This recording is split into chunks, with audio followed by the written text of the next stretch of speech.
Toda la bibliografía de lo que vamos a trabajar el día de hoy la pueden encontrar en pantalla. Vamos a trabajar con Cunningham en fisiología, Federici, Matthews y Boet en bioquímica y los conceptos relacionados con el metabolismo. Iniciando entonces la clase de hoy, vamos a trabajar varias definiciones que traemos de diferentes libros sobre el metabolismo. Vamos a hacer una actividad.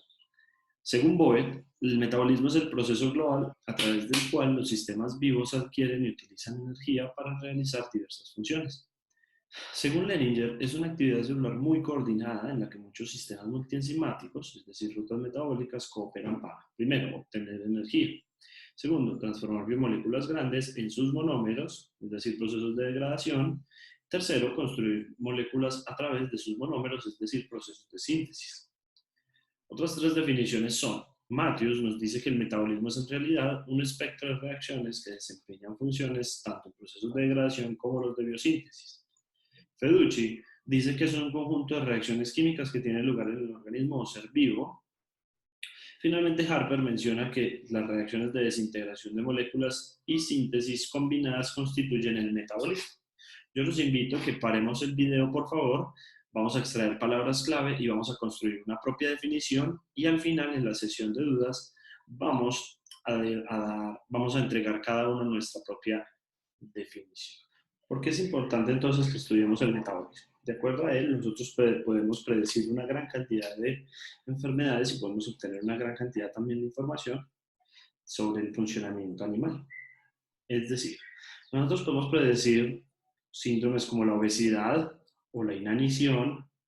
Podemos también explicar por qué ocurren enfermedades como la diabetes mellitus y los tipos de diabetes que existen, la tipo 1 y la tipo 2, algún fenómeno llamado como la galactosemia. La galactosemia, entonces, es la mala transformación de la galactosa y produce entonces acumulación en el cristalino.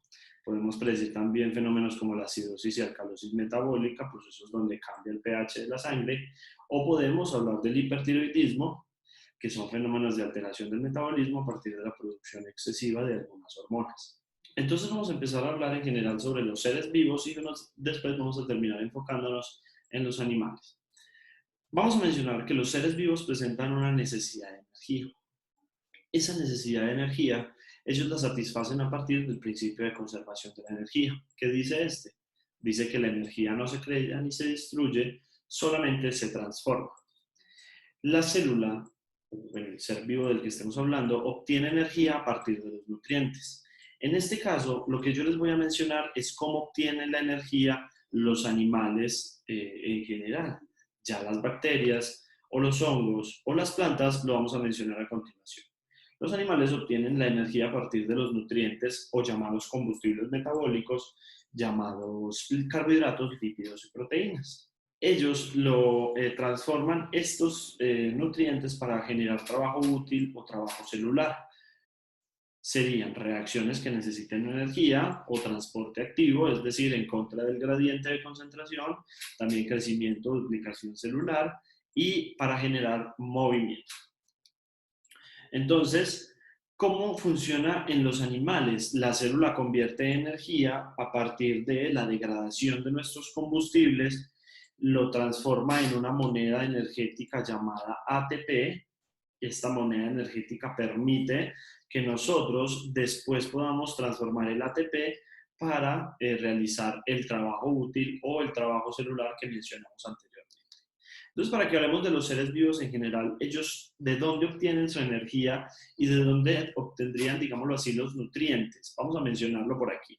Podemos tener primero diferentes fuentes de energía, que serían los que necesitan luz, fotótrofos, los que necesitan o obtienen energía a partir de reacciones químicas llamados quimiótrofos. También tenemos por aquí los que presentan diferentes fuentes de carbono, como las fuentes de carbono inorgánico, los seres autótrofos, a estos seres, fuentes de carbono como el CO2, y algunos que también tenemos por aquí, que serían los que consiguen fuentes de carbono orgánico, llamados heterótrofos, como pueden ser los carbohidratos, lípidos o proteínas.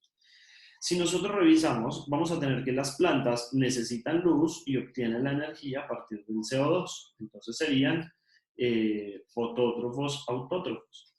Muy bien. Los animales consiguen su energía a partir de las reacciones químicas del metabolismo y a partir de fuentes orgánicas de carbono, o sea que nosotros, los animales, seríamos quimiótrofos heterótrofos. También podemos mencionar que los animales también se clasifican de acuerdo con el agente oxidante que ellos presenten. Los podemos clasificar como aerobios estrictos, o sea que cuando hablamos de agente oxidante estamos hablando de la presencia o ausencia de oxígeno molecular O2. Aerobios estrictos, aquellos que únicamente sobreviven en condiciones de presencia de oxígeno. Anaerobios estrictos, aquellos que mueren en condiciones de presencia de oxígeno. Y vamos a tener aquellos anaerobios facultativos, que son aquellos que que no presentan muerte, es decir, pueden sobrevivir en ambientes aerobios o anaerobios. Entonces, Denninger nos mencionaba en su definición que existen algo llamado rutas metabólicas. Cuando mencionamos rutas metabólicas, son una serie de reacciones que ocurren a partir de la mediación de las enzimas en las cuales vamos a transformar moléculas, ya sea de procesos de degradación o procesos de síntesis. En este caso, nosotros vamos a tener una interconversión de energía. Las rutas metabólicas se encuentran interconectadas, como lo vamos a ver en próximas diapositivas. Por ahora vamos a explicar qué tipos de rutas metabólicas existen. Entonces, primero, existen rutas catabólicas o el catabolismo, en las cuales nosotros vamos a hablar de degradación de sustancias complejas.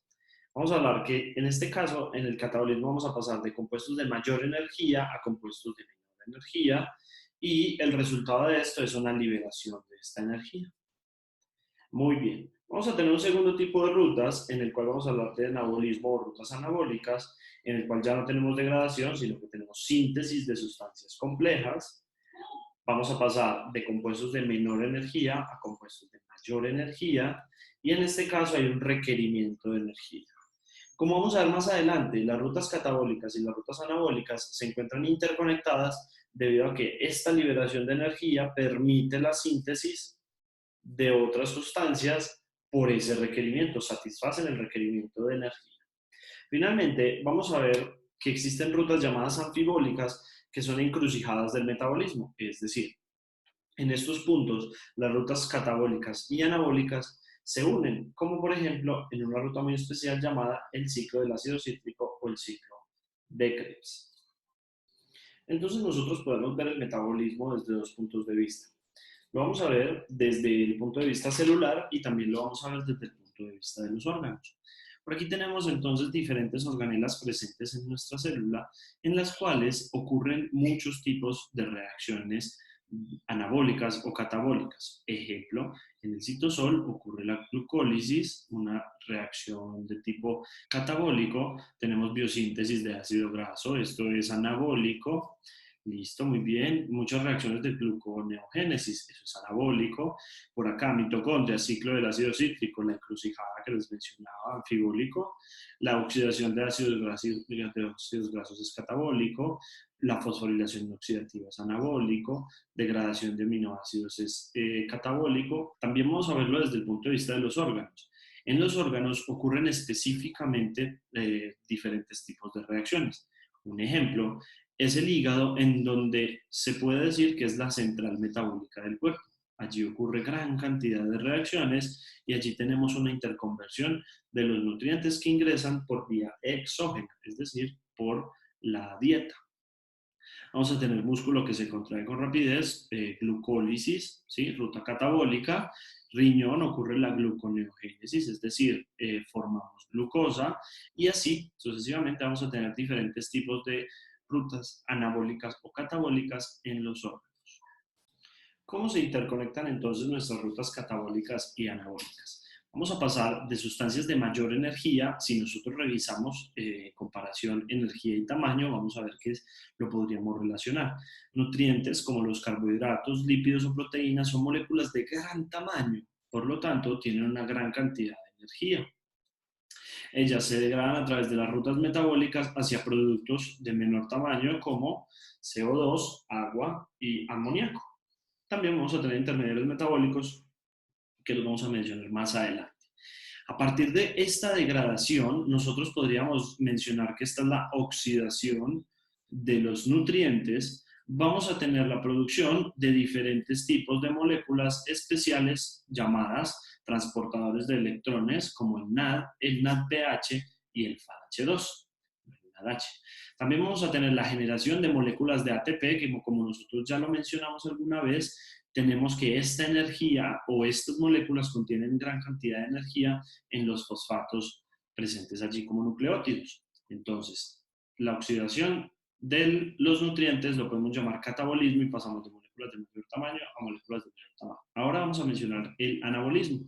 En el anabolismo vamos a tener que pasamos de moléculas precursoras de menor tamaño, aminoácidos, unidades, monosacáridos, unidades, glicerol, unidad, ácidos grasos, unidades, acetil-CoA es un intermediario metabólico y bases nitrogenadas, como lo mencionamos nosotros en la parte de nucleótidos, y vamos a producir moléculas de gran tamaño, como lo son las proteínas, los carbohidratos como polisacáridos, los lípidos, como los triglicéridos, y la producción de ácidos nucleicos.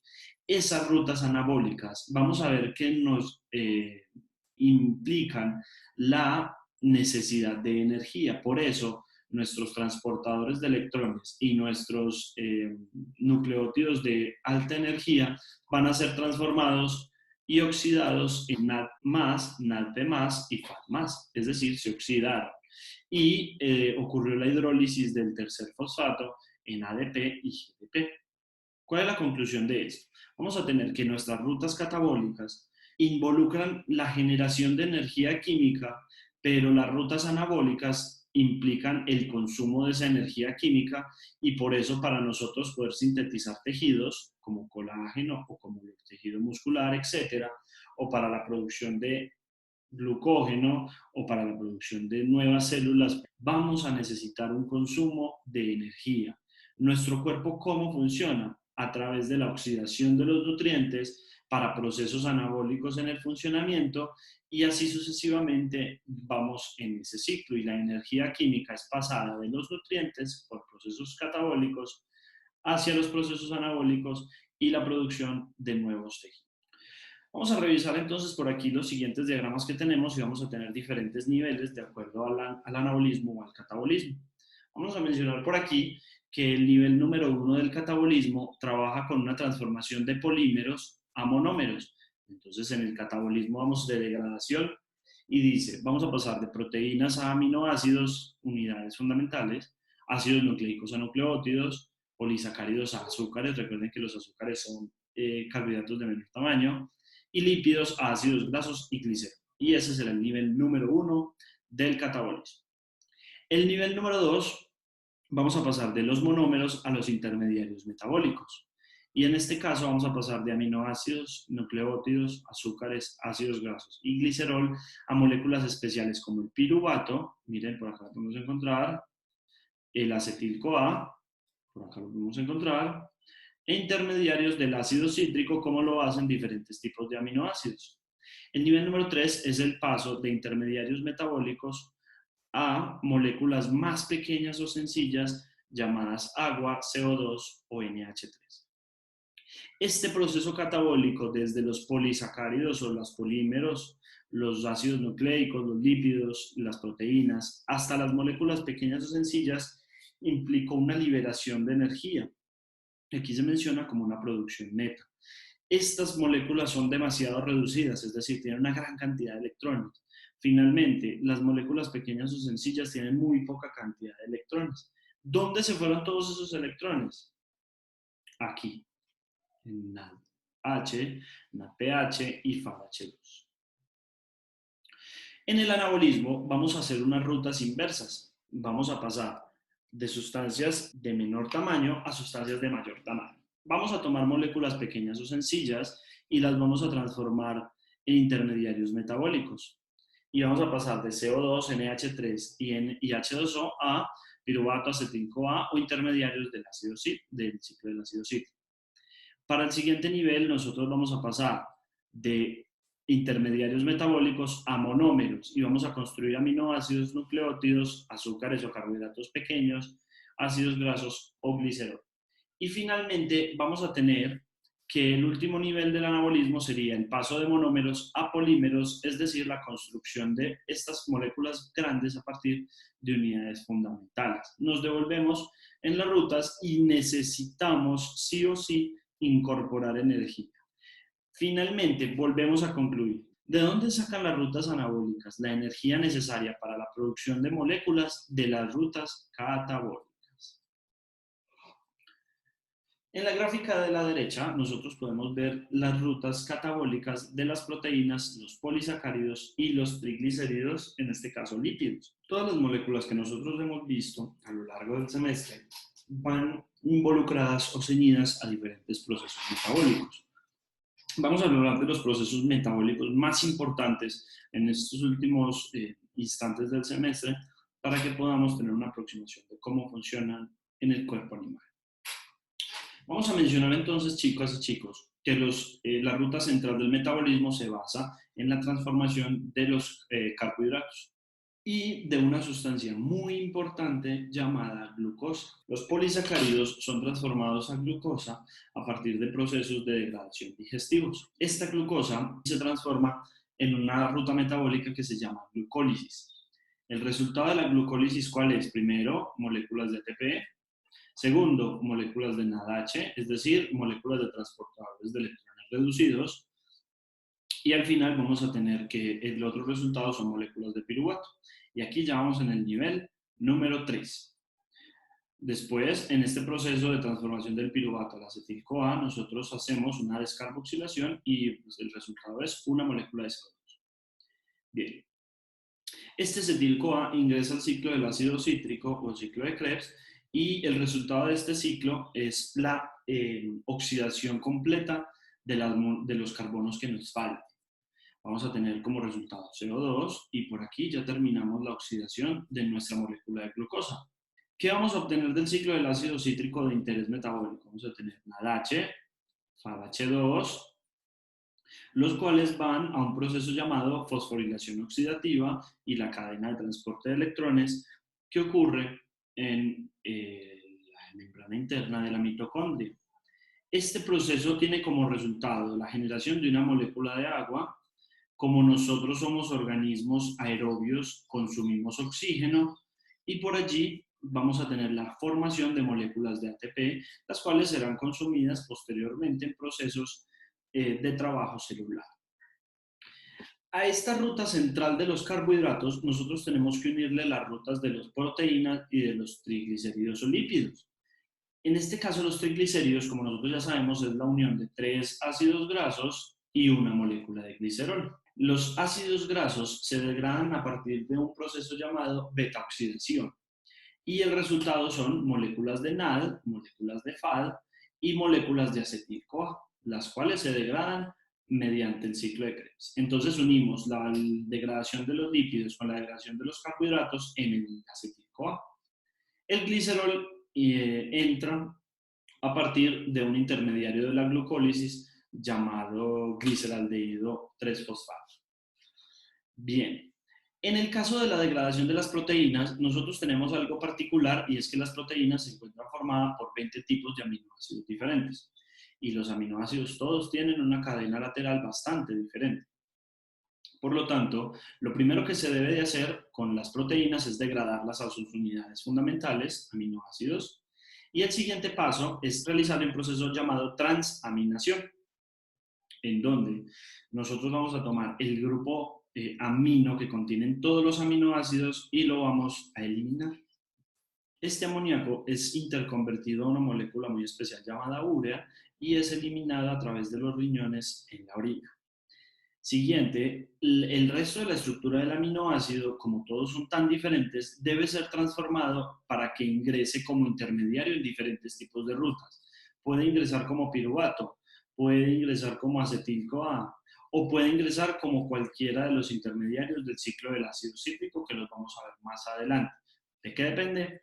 De su estructura. Entonces, hasta aquí hemos mencionado unas generalidades del metabolismo. Ahora vamos a hablar de algo muy especial y es la digestión. La digestión es el proceso de transformación o fragmentación de los nutrientes complejos en moléculas simples. Es decir, casi que podemos estar hablando de esta sección. cuando pasamos de polisacáridos a monosacáridos, de proteínas, aminoácidos, de triglicéridos a ácidos grasos. La absorción es el proceso de transporte de moléculas simples a través del epitelio intestinal. Mencionar entonces que existen procesos de digestión glandular en el cual los sustratos moleculares se fragmentan por la acción de enzimas secretadas por el organismo.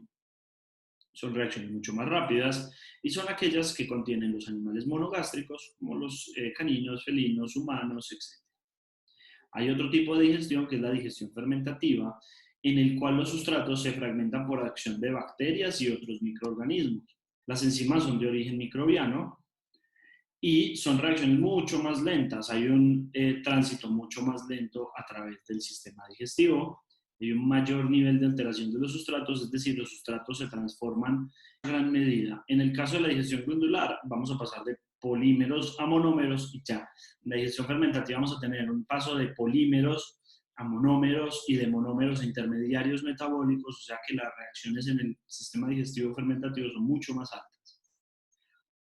¿Quiénes presentan esto? Animales rumiantes como los bovinos o combinaciones, también tenemos combinaciones como en los equinos que presentan digestión fermentativa en el ciego y en el corvo.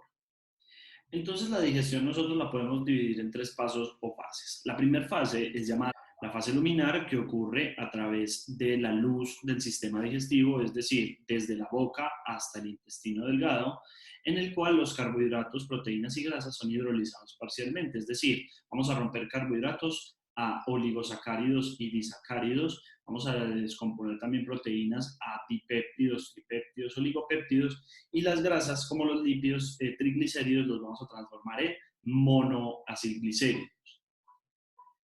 En la fase mucosa, esta fase ocurre en el glucocáliz del epitelio intestinal y allí ocurre la hidrólisis final a partir de la captación de estos oligosacáridos, disacáridos y son transformados a monosacáridos.